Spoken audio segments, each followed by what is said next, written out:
Muy buenos días.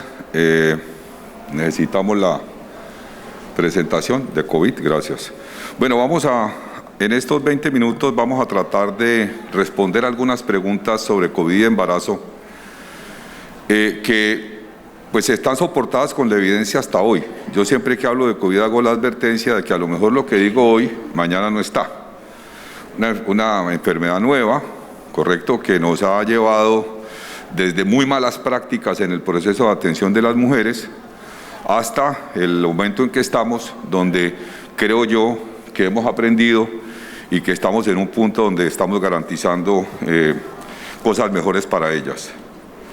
El objetivo de la presentación es responder las preguntas que ven ahí. La primera es si el comportamiento de la enfermedad es diferente en las embarazadas. La segunda es si el embarazo impacta en el pronóstico de la enfermedad. La tercera es hablar un poco sobre vacunación de la embarazada como una buena práctica.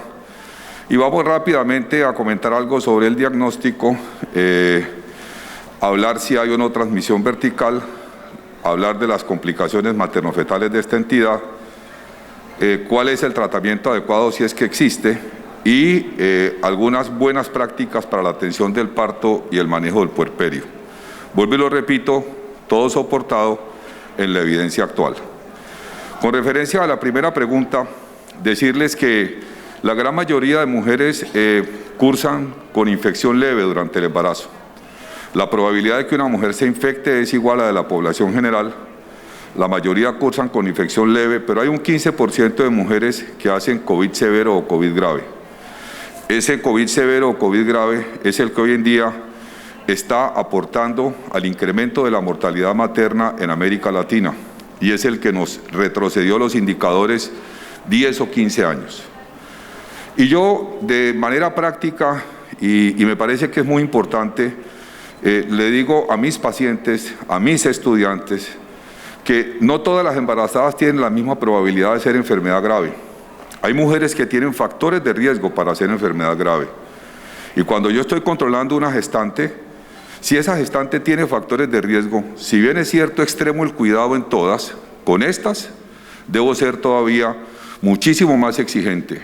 Y quizá, si yo abro un programa de vacunación para embarazadas, estas mujeres son las mujeres que deben ser prioridad estando embarazadas para la vacunación. ¿Cuáles?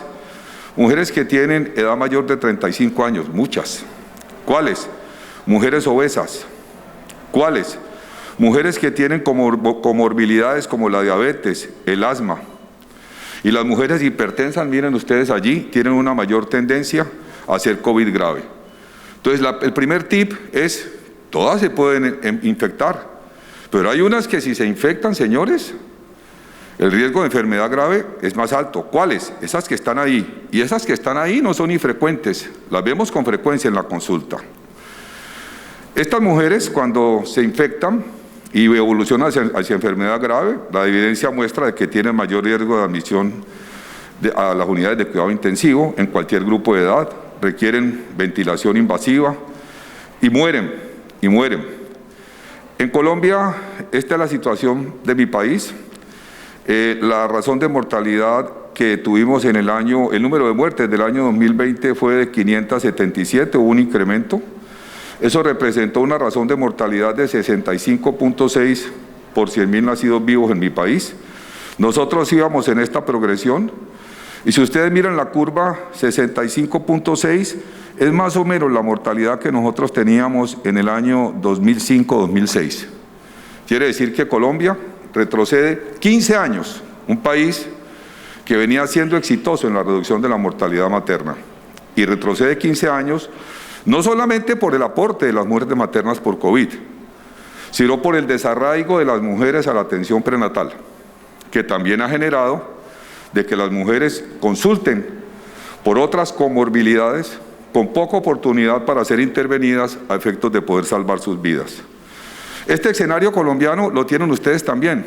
Yo escuché el lunes que estuve en un taller en Santo Domingo con se llama el CIS, el sistema de salud pública. Escuché que para este año El comportamiento de la mortalidad materna en República Dominicana es impresionantemente alto por la contribución que están haciendo las embarazadas a la muerte materna, y la primera causa materna de muerte de ustedes, que ha sido tradicionalmente la preeclampsia, por estas calendas es una causa indirecta, que es la infección por COVID-19. Esto ha generado una alerta epidemiológica de la Organización Panamericana de la Salud, que invita a todos los países de la región a que tomemos medidas. Y en ese escenario, ustedes se han dado cuenta de la presión que hemos tenido que hacer ante los ministerios de salud para que se entienda la importancia de vacunar mujeres. ¿Por qué las mujeres pueden complicarse más? Este es el mecanismo de replicación viral del SARS-CoV-2. Está envuelto en una proteína que tiene, en una membrana que tiene una proteína que es la que importa, que es la proteína pico o de espiga. Y esa proteína pico de espiga está involucrada en el ingreso del virus al interior de la célula y en la replicación viral. Y en la forma, uno de los mecanismos de ingreso es la unión de esa proteína a la enzima convertidora de angiotensina 2. ¿Qué pasa en el embarazo? En el embarazo hay un aumento de la actividad del sistema renina-angiotensina. Al aumentar la actividad del sistema renina-angiotensina, hay un aumento de la enzima convertidora de angiotensina 2. Por esa razón, la probabilidad de que esas embarazadas puedan tener un incremento en el compromiso celular y en la replicación viral es mucho más grande. Y cuando eso se da, hay una respuesta inflamatoria exagerada a la infección viral, que es la famosa cascada de citocinas, que es la que termina generando todas las complicaciones que comprometen gravemente la salud de esa mujer. Por esa razón, hay que vacunar. La vacunación es una buena práctica. Desde antes de las vacunas, este grupo italiano ya había demostrado que mujeres que habían adquirido COVID durante el embarazo presentaban presencia de anticuerpos antineutralizantes durante todo el embarazo, y esos anticuerpos neutralizantes pasaban al recién nacido y protegían al neonato hasta 28 días posteriores al nacimiento. Es decir, cuando la vacuna es natural, ya había evidencia de que había respuesta inmunológica importante, ¿correcto? Esos anticuerpos son detectables en los recién nacidos, importante. No solamente el vacunar protege a la mujer, sino que puede proteger al recién nacido, neutraliza la infección, ¿no? Las mujeres tienen capacidad materna para tener una respuesta inmune apropiada y robusta, y se ha visto que la respuesta inmune de las mujeres está relacionada con el nivel de títulos que hacen durante la infección. A mayores títulos, mayor respuesta. Importante que la inmunidad materna duró, la inmunidad protectora materna en el recién nacido duró por lo menos 28 días, ¿sí?, después de la infección. Hoy en día, en ese momento, esto era más o menos en el mes de enero de este año, decía que había que aprender mucho para entender el tema de la vacunación. Todas las organizaciones científicas en este escenario del COVID recomiendan vacunar. PLASOC produjo un statement recomendando la vacunación. Todas las sociedades científicas de ginecología han recomendado la vacunación. Y la evidencia que hoy tenemos es la evidencia norteamericana. Yo les quiero confesar que yo soy latinoamericano. Yo entiendo que cuando yo tengo vacunas RNA, que son las que tengo disponibles, pues obviamente que la recomendación es vacunar con las RNA, y la evidencia que genero es con las vacunas que yo tengo. Esta es una última publicación sobre vacunación con vacunas RNA y embarazo. Lo que quiere decir esto es que al menos las reacciones iniciales postvacunales son iguales entre las embarazadas y las no embarazadas. Y quizá lo único que hay hoy, hablando de impacto en la salud materno-perinatal, es esto, donde aparece que en una cohorte de mujeres vacunadas que ya tuvieron parto, no hubo mayor pérdida de aborto espontáneo ni de feto muerto. No hubo tampoco compromiso neonatal en los niños que nacieron vivos. No hubo mayores pequeños para la edad gestacional que los observados, ¿sí?, en la población general de embarazadas. Quiere decir que hasta ahora las mujeres que han sido vacunadas en el Reino Unido o en Estados Unidos con vacunas RNA, la evidencia no está demostrando ni de que existan mayores efectos postvacunales comparadas con las no embarazadas, y que los recién nacidos de estas mujeres no presentan complicaciones superiores a los estándares nacionales que se han venido observando. Pero yo les decía, pues que yo soy latinoamericano, en América Latina no vacunamos con lo que queramos, sino con lo que haya, como se dice, y en Colombia se ha venido vacunando con Sinovac, que es la vacuna hecha con virus inactivo. Una forma de vacuna muy parecida a la vacuna de influenza. La vacuna de influenza la venimos utilizando hace más de 50 años, con éxito. La hemos administrado en cualquier trimestre del embarazo, con éxito. Y yo propuse en mi país que pues no tuviéramos que esperar Pfizer para vacunar a las mujeres, sino vacunar con Sinovac. Me contestaron que era que no había investigación que soportara el efecto del Sinovac. Le dije, ¿y es que hay investigación que soporte el impacto de las vacunas mRNA en las embarazadas? Porque lo que estoy mostrando es una evidencia pobre, débil. Porque no solamente el seguimiento al momento del parto. Yo quiero ver cuántos serán senadores, candidatos a la presidencia de la República, etcétera, etcétera, de todas esas cohortes de recién nacidos hijos de madres vacunadas. Y para mi agrado, el 24 de mayo, la Organización Mundial de la Salud publica este interim donde está recomendando el uso de Sinovac como una opción importante para vacunar a las mujeres embarazadas. ¿Qué es lo que debemos hacer? Ofrecerle a la mujer embarazada las diferentes opciones, contarles a las mujeres embarazadas qué puede haber detrás de cada opción de vacunación y, como siempre, la única que define qué riesgo quiere correr durante el embarazo es la mujer. No somos ni los doctores ni los esposos de las señoras.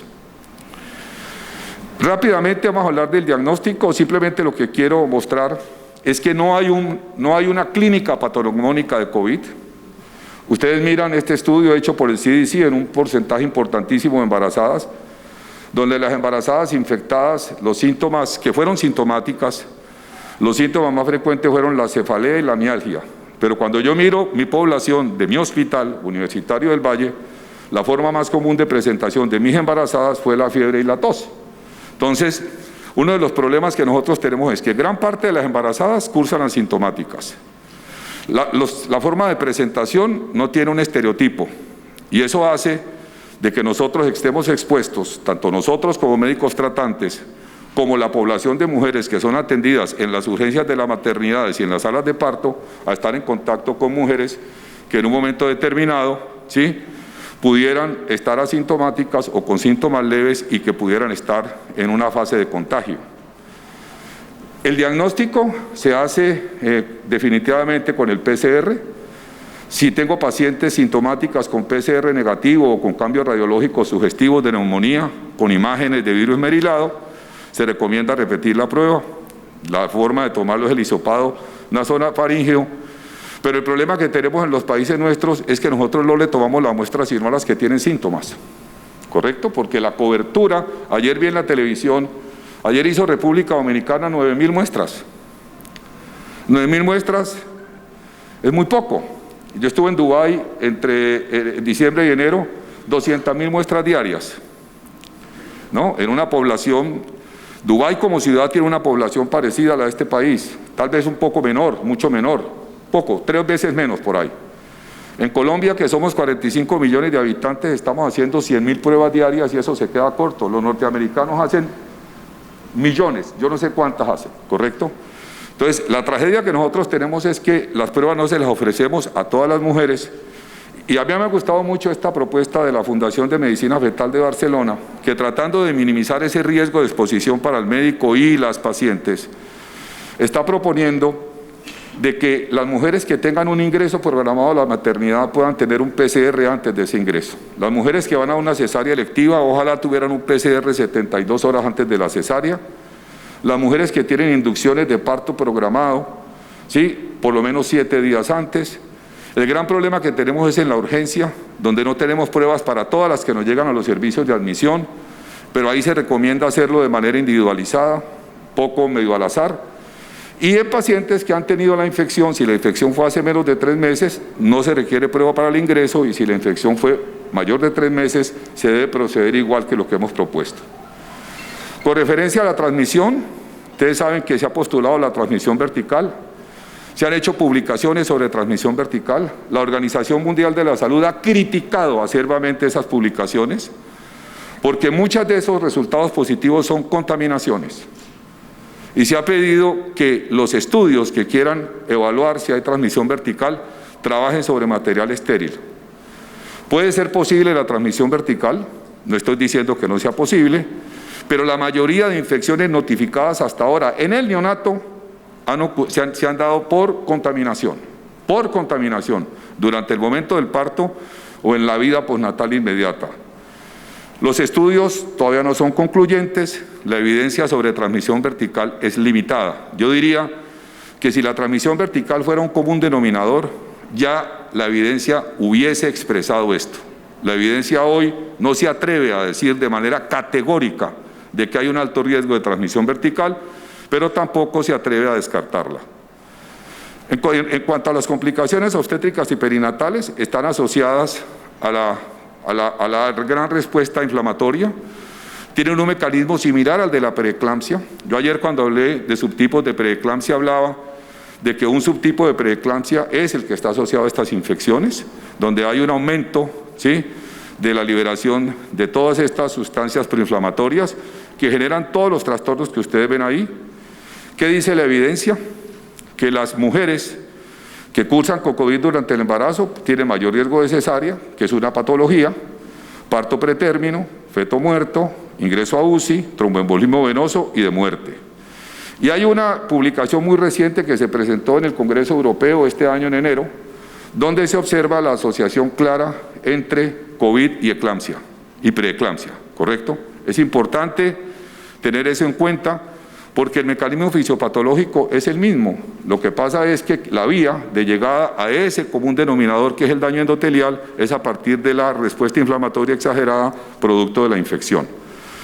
Complicaciones perinatales, lo hemos asociado a parto pretérmino, oligohidramnios, RPM, RCIU, estado fetal no satisfactorio. Por alguna razón, las mujeres con COVID, los fetos pueden presentar episodios de taquicardia fetal importante. Sin embargo, hay discusión también sobre la contribución al parto prematuro. La evidencia muestra que hay un riesgo aumentado de parto prematuro, pero cuando se comparan las tasas generales de parto prematuro en mujeres embarazadas con COVID, se ve que son similares a las observadas durante el periodo prepandémico. Y adicionalmente a eso, mucha de la prematurez que se observa en el COVID es prematurez iatrogénica. Quiere decir que la inducimos porque la condición materna de la mujer impide que continuemos el embarazo y preferimos darle oportunidad a esa mujer de salir adelante y lo finalizamos el embarazo. Los recién nacidos hijos de mujeres con COVID son usuarios de UCI, de unidad de cuidado intensivo neonatal. Con referencia al tratamiento, quiero hacer claridad en algo. Las mujeres asintomáticas se deben de manejar ambulatoriamente, ¿correcto? Esas mujeres se deben de manejar en casa. Esas mujeres deben de recibir hidratación, descanso y deben ser educadas para la presencia de signos de alarma que impliquen una consulta o una hospitalización. Nosotros los latinoamericanos hemos intentado antiparasitarios, la ivermectina, hemos intentado la nitazoxanida, hemos intentado la citromicina. No existe ninguna evidencia que diga que administrar estos fármacos en mujeres con infección leve disminuyen el riesgo de que la mujer pueda evolucionar hacia un COVID leve o hacia un COVID severo.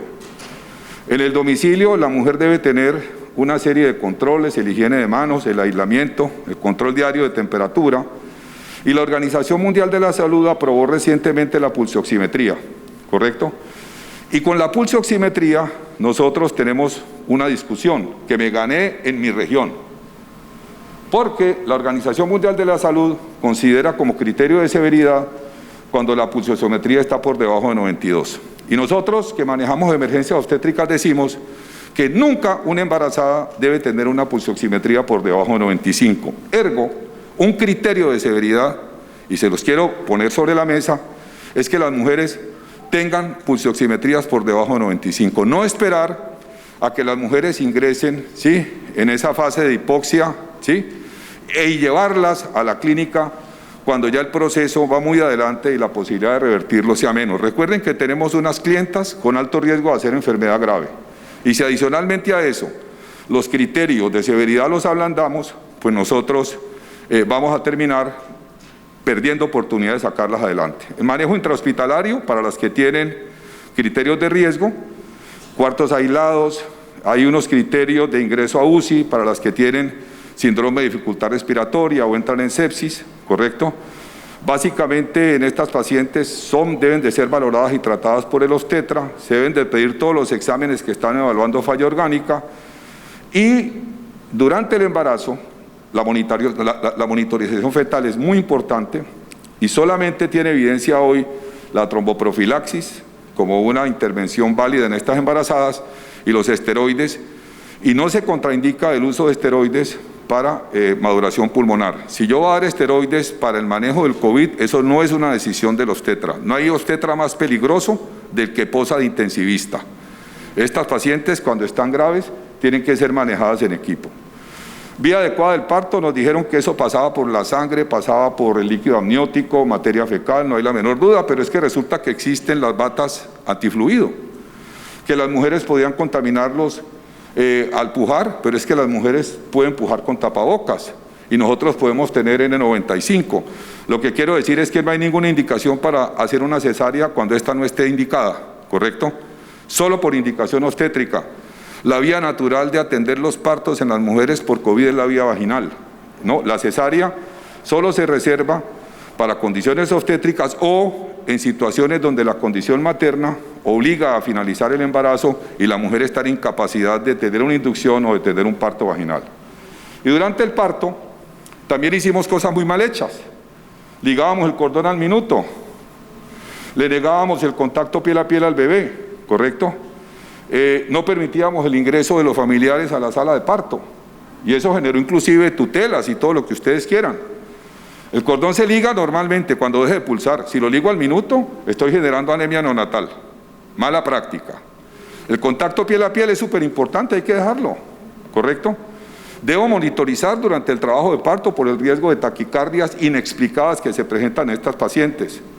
Debo permitir el ingreso de acompañantes si la institución sí lo tiene establecido, siempre y cuando el acompañante pues tenga pruebas de que no tiene un COVID activo, ¿correcto?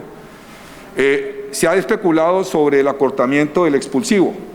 Puede ser, hay clínicas que lo están haciendo, pero el acortamiento del expulsivo, donde no hay experiencia para instrumentar, puede ser más peligroso que el COVID, ¿correcto? Ojo, ese negocio de tomar muestras del cordón para células madre en pacientes con COVID está contraindicado. No se realizarán pruebas de tomas de muestra del cordón para recolección de células madre. Y la analgesia peridural no está contraindicada en estas mujeres, ¿correcto? Inclusive para el anestesiólogo es más cómodo dar una peridural que colocar un tubo, ¿correcto? Por efectos de exposición. En el puerperio, la lactancia no está contraindicada, estas mujeres deben lactar, y si la mujer es COVID positiva, debe aislarse con su bebé y debe tener todas las medidas durante el aislamiento de protección, lavado de manos, lactar con mascarilla, todas las medidas de higiene y mantener el bebé en el cuarto donde ella está, guardando pues la distancia que implican las normas de bioseguridad. Quería con esto como dejar claro cuál es el estado del arte de este tema, invitarlos al Congreso Mundial de Ginecología y Obstetricia, que va a ser virtual, que lo tendremos en el mes de octubre, ya el programa está listo y nos hemos comprometido a hacerle promoción desde FIGO a este evento. Muchísimas gracias por su atención y que Dios los acompañe.